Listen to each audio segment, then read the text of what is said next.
కమ్మగా ఉంటాయి, పాలుగారుతూ లేత స్థితిలో ఉంటాయి. మరి వేరుశనగ పప్పులంటే కోడి మాంసం మేక మాంసం కంటే 4 times 5 times బలం ఎక్కువ. పచ్చివైతే 4 రెట్లు బలం ఎక్కువ, ఎండు పల్లీలు అయితే 5 times బలం ఎక్కువ.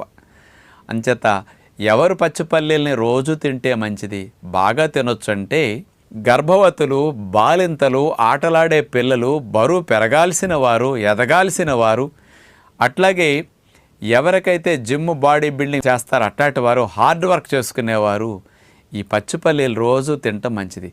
నేను 35-40 సంవత్సరాల నుంచి పచ్చి పల్లీ కనపడితే మార్కెట్లో వదలను. సంవత్సరంలో 10 నెలలు కొని తెచ్చుకు తింటుంటా. రోజు అన్ని వేరుశనగకాయల్ని తప్పనిసరిగా నేను అట్లా ఒలుసుకుని తింటూ ఉంటా. మహాత్మా గాంధీ గారు వేరుశనగ పప్పులు రోజు 2 గుప్పెళ్ళు మానకుండా తినేవారు జీవితకాలం వరకు. తెలిసిన రోజు నుంచి అస్సలు వదల. బలంగా ఉండటానికి 25% ప్రోటీన్